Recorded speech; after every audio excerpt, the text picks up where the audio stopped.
Good morning, everyone, and welcome to Room 42. I'm Liz Fraley from Single Sourcing Solutions. I'm your moderator. This is Janice Summers, our interviewer, and welcome to Pam Estes Brewer from Mercer University. Pam she's amazing. She's been on the TC Dojo and in Room 42 before. We're always glad to have her back. She is, she's been at Mercer a really long time.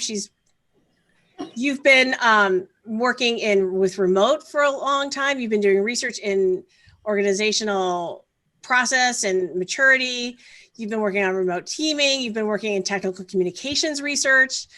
And you've been working with engineering schools, with experience labs, with Homeland Security. You are all over the place.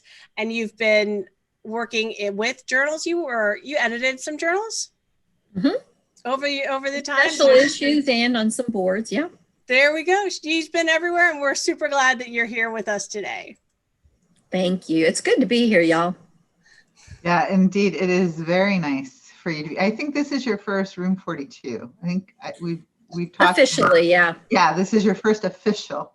Welcome. One of my dojos turned into a Room 42. It did, didn't it? It did. So today we're talking about how practitioners can get published and ignite change. Take it away, yes. Janice. Yes, which is really important. And I think people want to know, and actually we've gotten questions. It's like, well, how do I go about doing this? Right? Because we kind of want to elevate what we're doing and we want to ignite change, but how do you even begin? And what's a proper methodology? What's the channel to get this? Pam, help. What do we do? Well, first, let me just acknowledge something. Practitioners aren't directly rewarded on the job for thinking publication, whereas educators are. It's part of right. What, yeah. But a lot, or maybe even the majority of innovation comes out of practice. And Right. so we are losing a lot if we don't, as practitioners or as collaborators with practitioners, try to bring some of that innovation into the field so that it can be used. And I know that the proprietary stuff, no, that's not what we're talking about. You know, your company wants to protect its capital. But when we're talking about some of our practices, there's a lot that can be learned. And I just want to kind of lay the groundwork here that I am a research geek. I totally get off on research because it feels powerful to be able to look at something that needs change or look at something that's just flat out interesting. And to be able to study that in a way that can provide credible results that you can then use in any way you want to. Think in terms of being a change agent in your organization, think in terms of publication, think in terms of leadership, think in terms of your recognition and reputation as a professional, as an expert. Publishing your research can accomplish all of those things for you. Well, and let's face it, I mean, because you start out with a thought or a theory or understanding, a supposition. Research really helps to make it really come into full dimension and validates what you think or what you might suppose. So getting that extra weight and then the discipline of actually going through and publishing that research, I think adds even more validity to your supposition to help you bolster igniting that change, right? Well said. It's all to kind of create that positive momentum that you're desiring to create. Mm-hmm. All of this gives it more weight, right? Absolutely. And it takes it, Peter Senge used the term abstraction wars. Mm-hmm. Sit and debate something with your colleagues all day long and throw out your opinions. But until you have evidence, it's nothing more than an abstraction war. Right.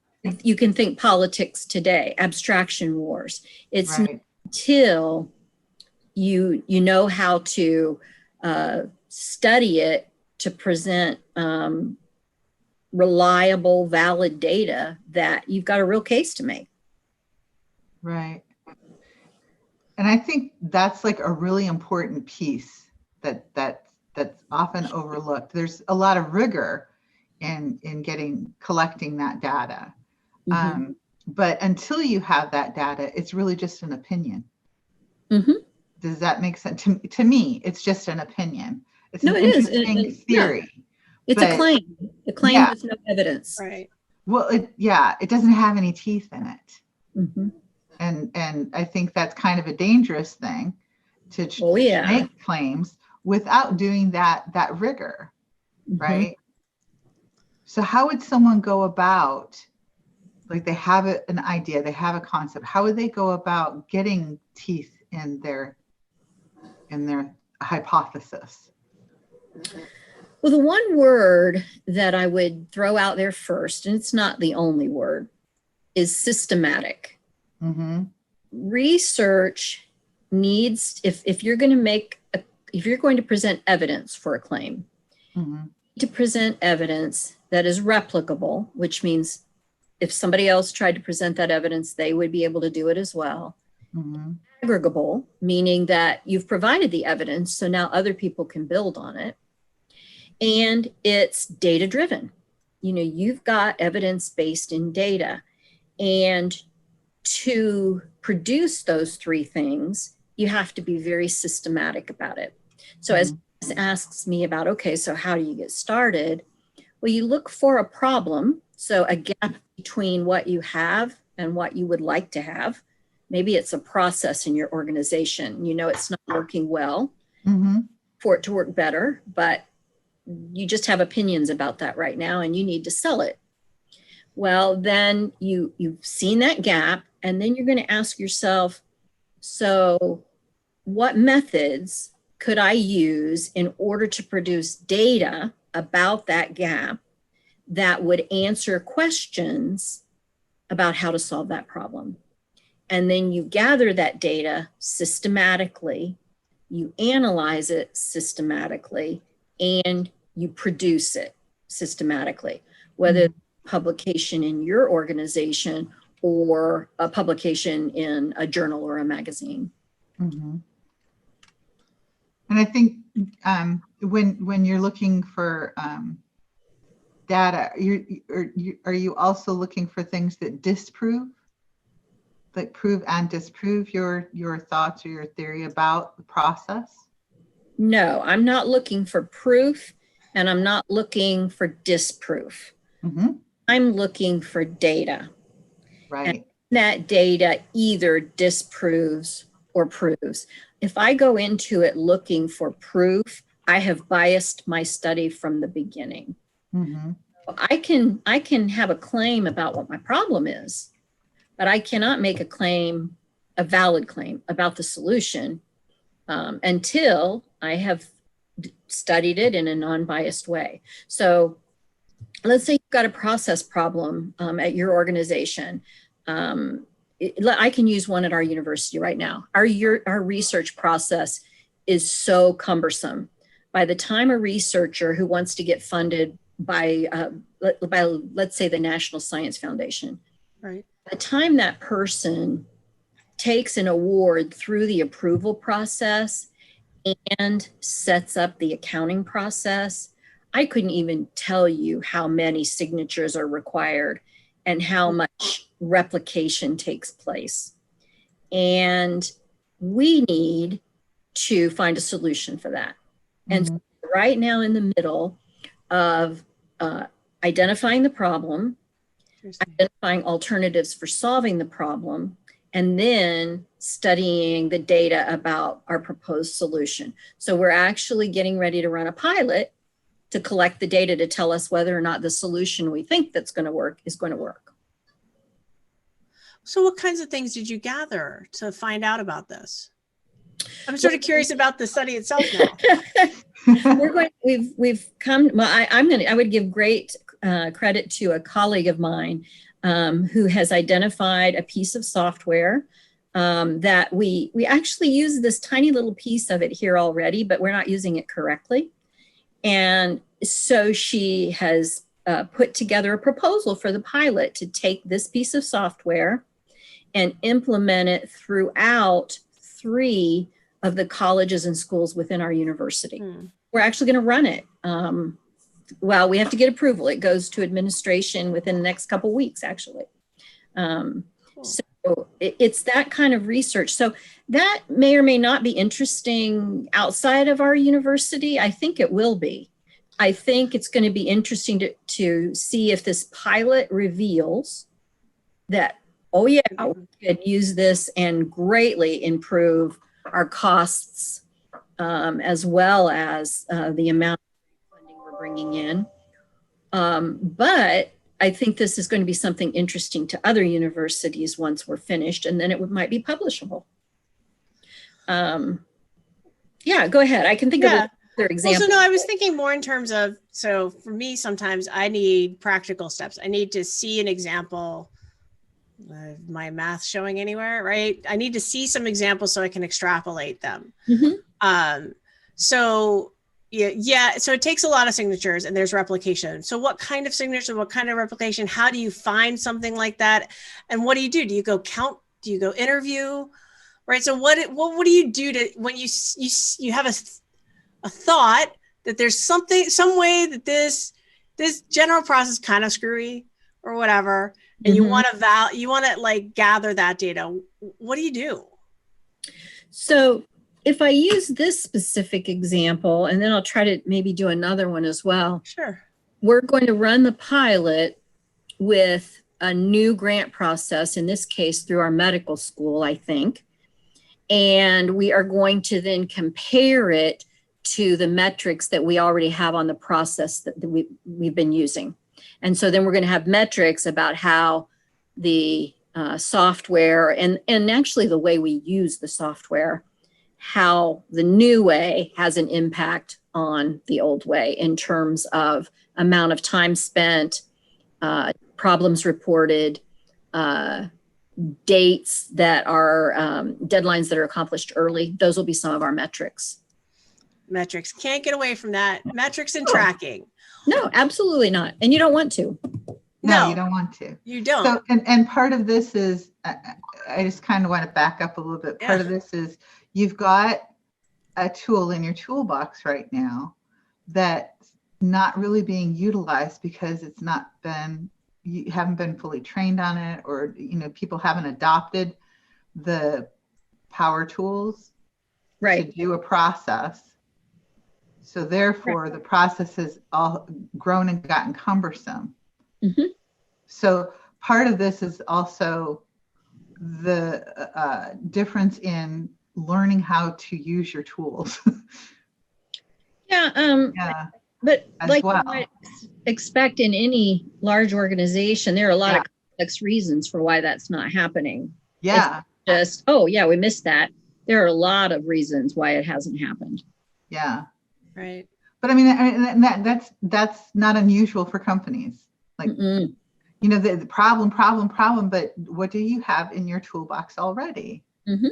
Right. And has that really been fully utilized? Like, take emotion out of it, because sometimes some people get emotional about tools, but take emotion out of that and look at the capabilities from just a raw perspective. And does it have the capabilities to help you? And maybe it's a training issue.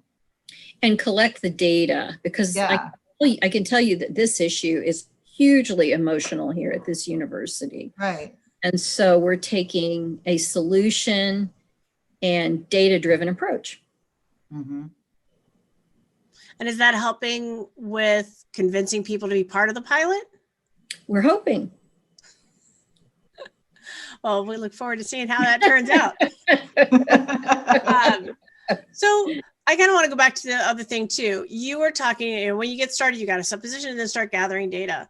Right. As a practitioner practitioners are typically not rewarded for doing full on research, because, they've got day-to-day deliverables and things metrics they have to meet at another scale. And that's typically not included. And You know me. I have any number of crazy ideas, and I've come to you with many of them, trying to convince some academic, hey, I'm noticing something. You know, my first step was always, hey, I've noticed something. Do you think this is worth pursuing? Should practitioners be forming relationships with academics? Are there academics who are more inclined to spare a moment here and there and help practitioners out? Or like, is that the right? Should I not bother you? I think that's a good question. No, I want to hear. you should absolutely network. I mean, that's one of our oldest, guidelines in terms of being in business. Network, but remember that educators, so academics, it's part of our job description that we need to be publishing. And so you will find a lot of academics who would be interested in such collaborations. You may not need that collaboration, or what you may need is just a few hours of conversation here and there to help get yours rolling. So there could be different levels of collaboration. And certainly there may be plenty of them who researchers out there who aren't interested, but I would think there are far more who are interested in, and in TechCom, we're a very practical field. So I think we lean more towards desiring collaboration. And I think that the new folks coming out of PhD programs, so they're going to be our new academic in TechCom, I hear them talk a lot about practitioner collaboration. So I think it's a healthy thing. Is that a change you've seen over the last bunch of years or so? Like, is that new that they're coming out and they really want to partner? I can't answer that, but I can say that like 20 years ago, I didn't hear much conversation about this at all.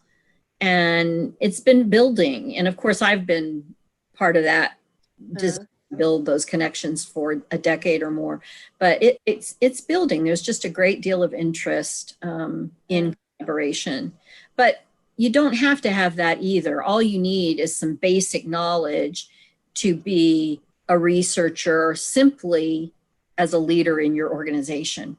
It's not that hard to do. You just need a few basic rules.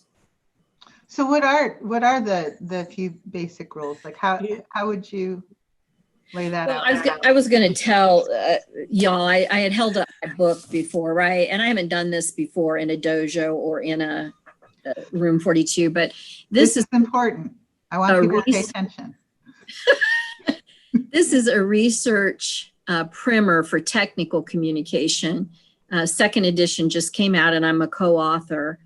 And it's not just for technical communicators. In fact, we've had people requesting that we publish this book without the emphasis on technical communication.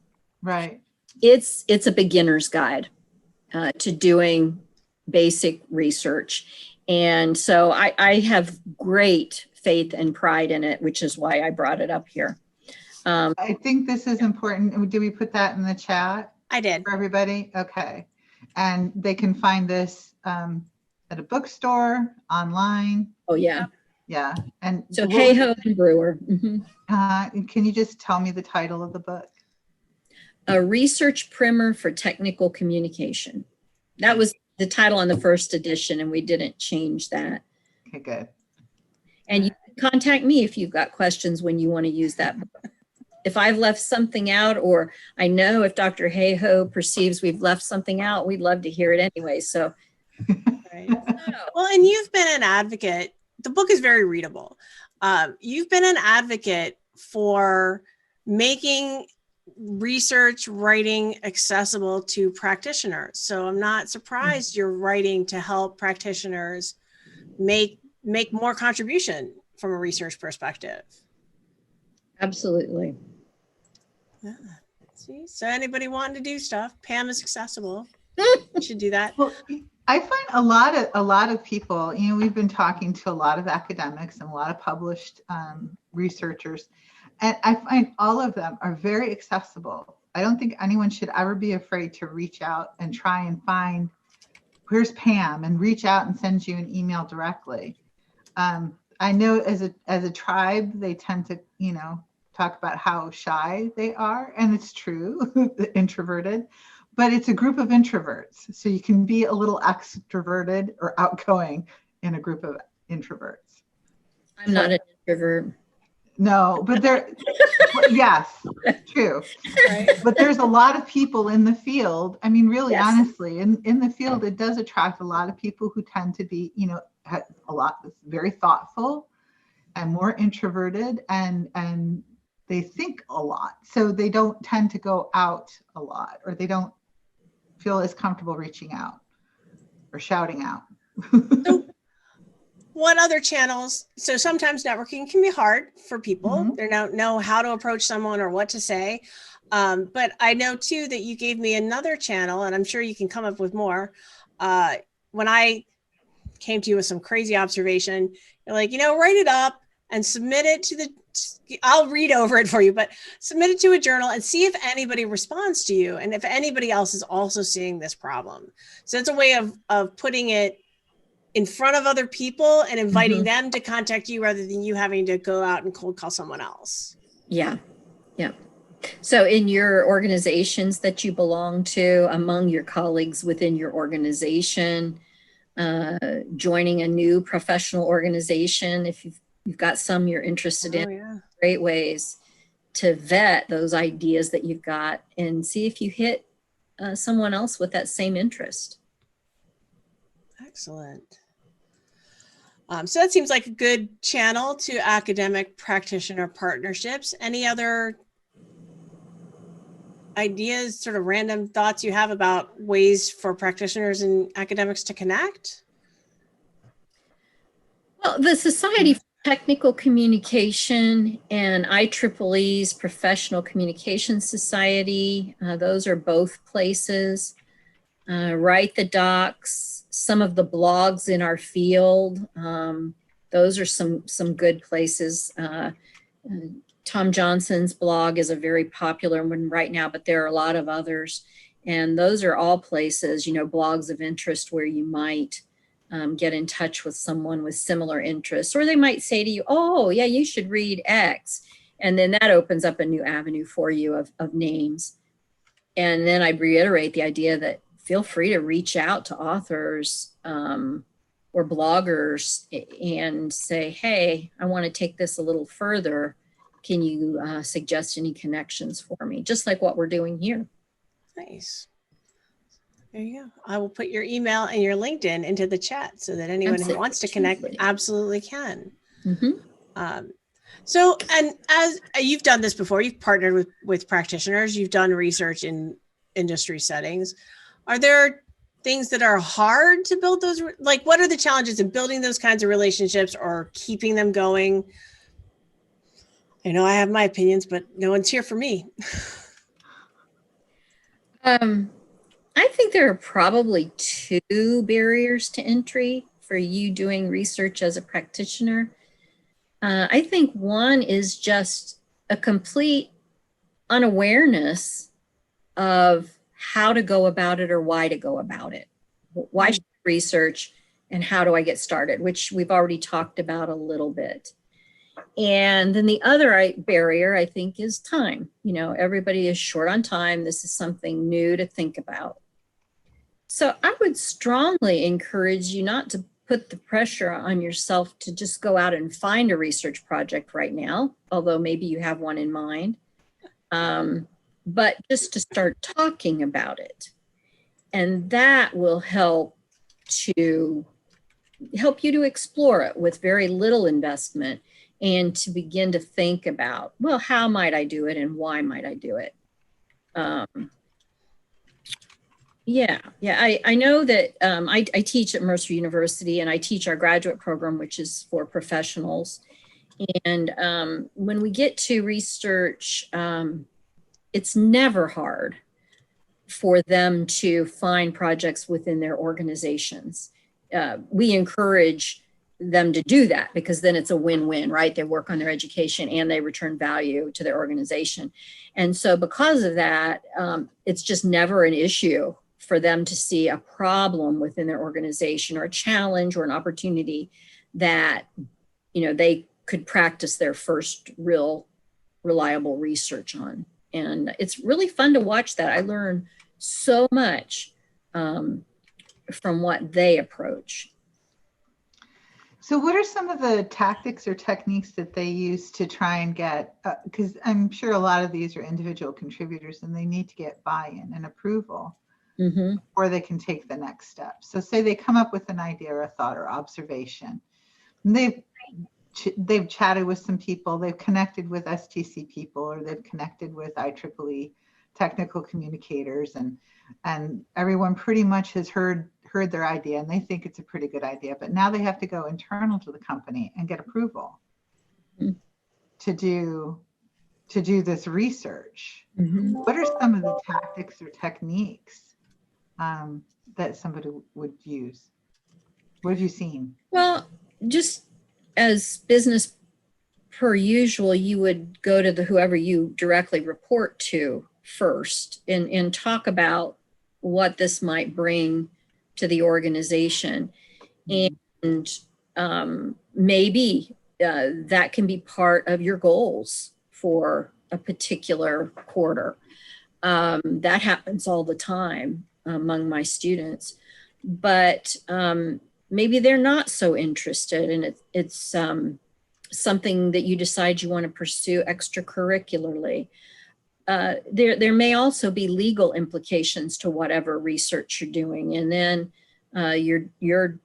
the person you report to directly should direct you to your company's legal for anything that might be of concern there.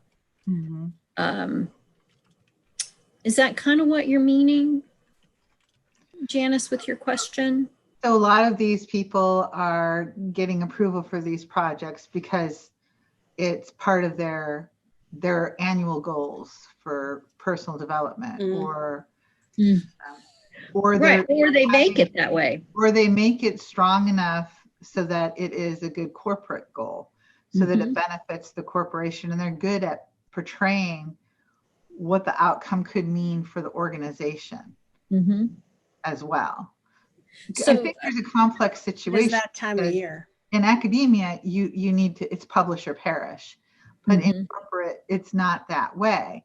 So they need kind of, it's, I think, a little different dance or a little different perspective that they need to have, because as an individual, you want to advance your career and you do want to affect change.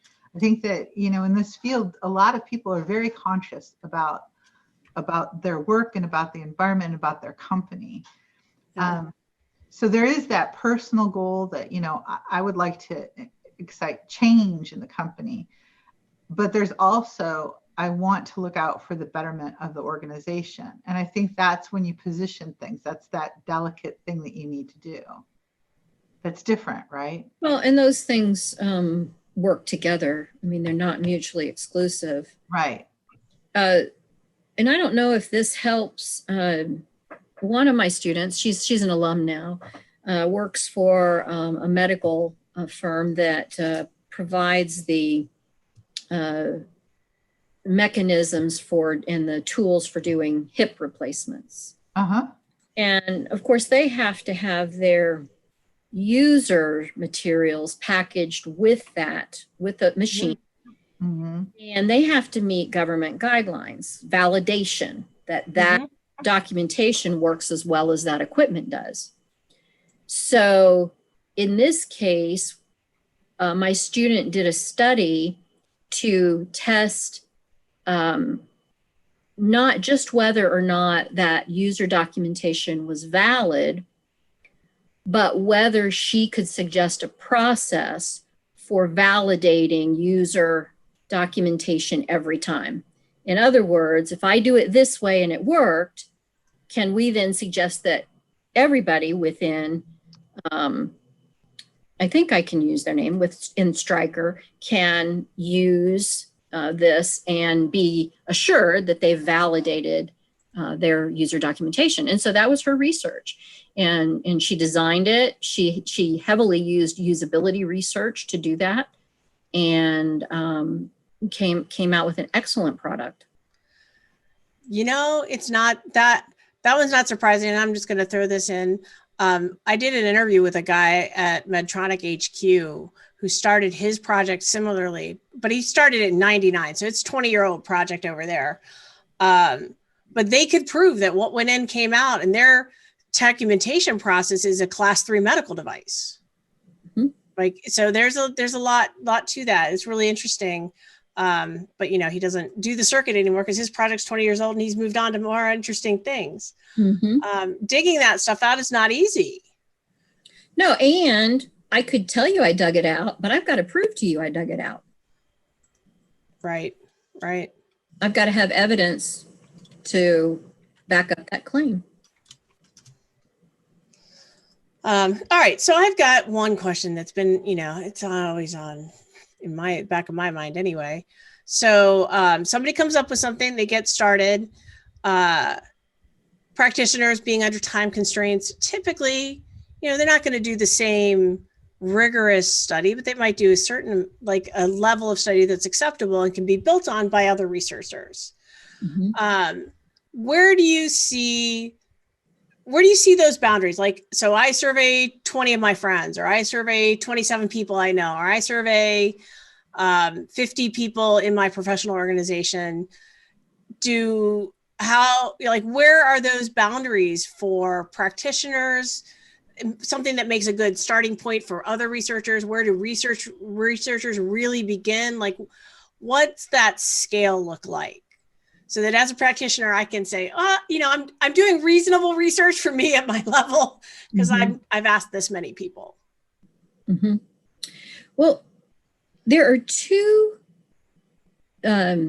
different ways to use your research, and that is descriptive or inferential. So when I do descriptive research, I'm essentially seeking to describe something within a very small realm, a very small population. And the other type is inferential statistics, where I say, hey, I have constructed this research in such a way that we can infer that a much larger group would perform the same way as a smaller group. And people always want to know, okay, so what number is that? Yeah, right. Did I just ask that? 25. But the truth is, there is no number for that. Right. Among statisticians, you would get all kinds of debate because that depends on, okay, What's being researched? studying? How are you studying it? Yeah. Who do you want it to apply to?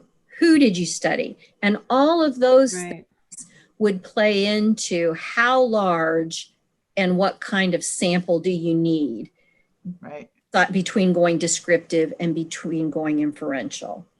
And don't get me wrong, descriptive is not less important than inferential. Descriptive is really important and it needs to be done well. So for example, I could make claims about whether my new website actually does improve the performance of users. Mm-hmm. I'm not trying to infer anything about everybody else. I just want to know if the users of my website are improving. And so I'm describing how people respond to my website. I still, if I want to make a solid claim, need to come up with some metrics that are statistically significant. And that's really important research. And that's probably, I don't know, maybe that's the more important research. Is there something we should strive for in order to do good research that way? Right? Because we're not schooled in research. No, and you don't have to be. You don't have to be to get started. You can do a good job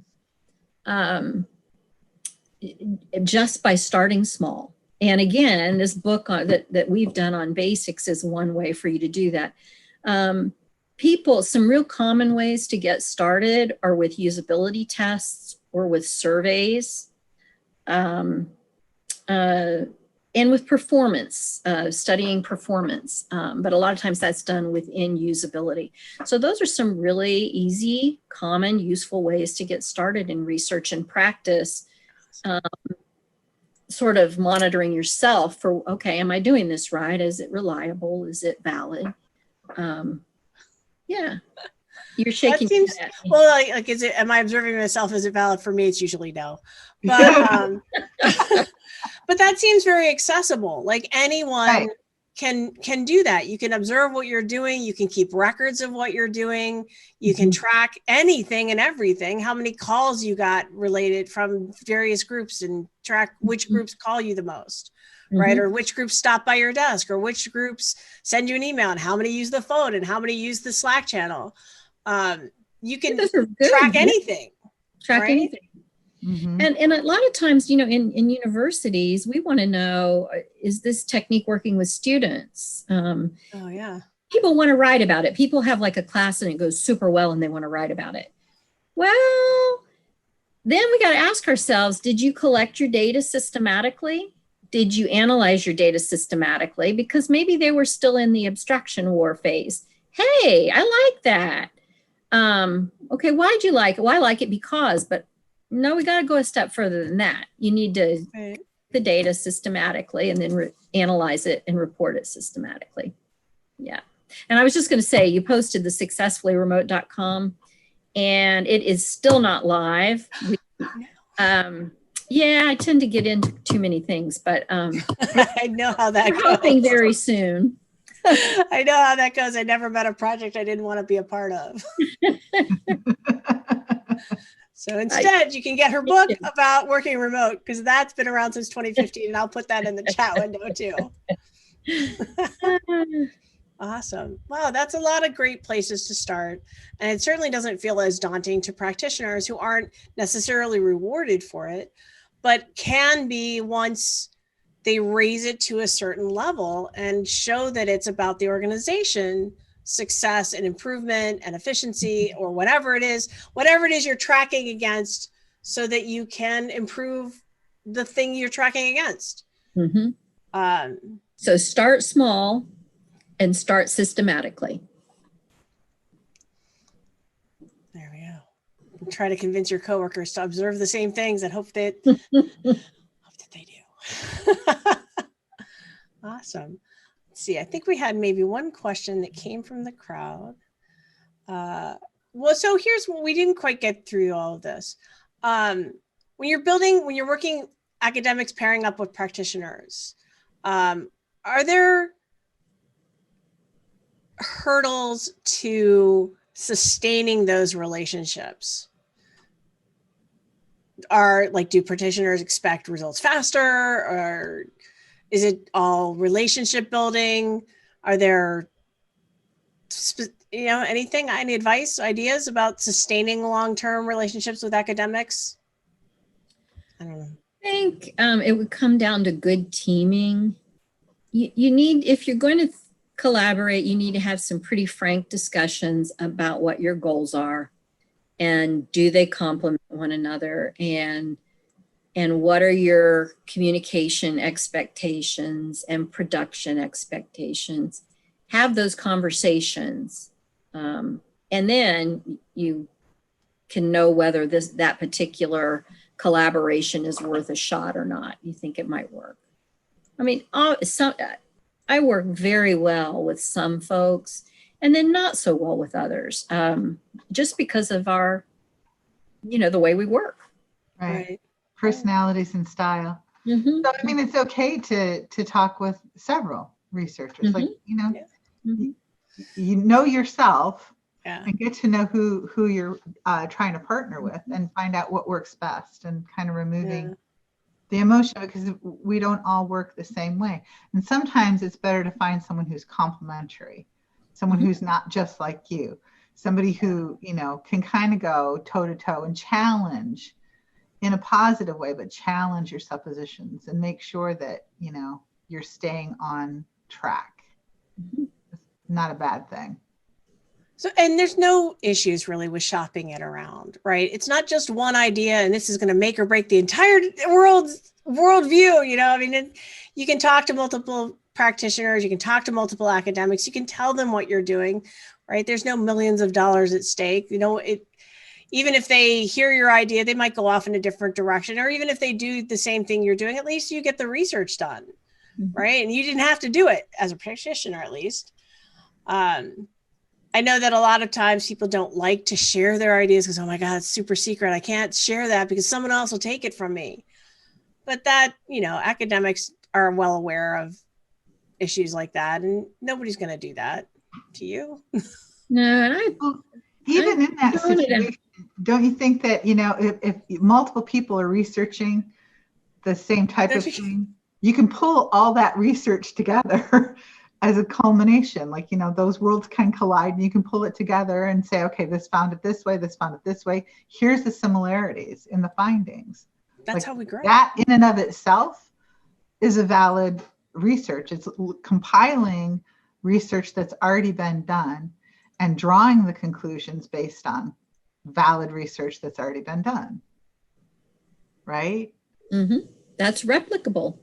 Right. You build on what other people do. And I might have a great idea that I just can't get to. Yeah. So somebody else picks it up.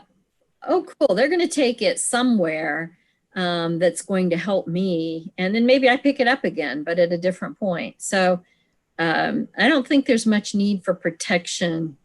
Right. In terms of our ideas. No. I think we're much more likely to profit if we share. Well, and it's in an unrelated field.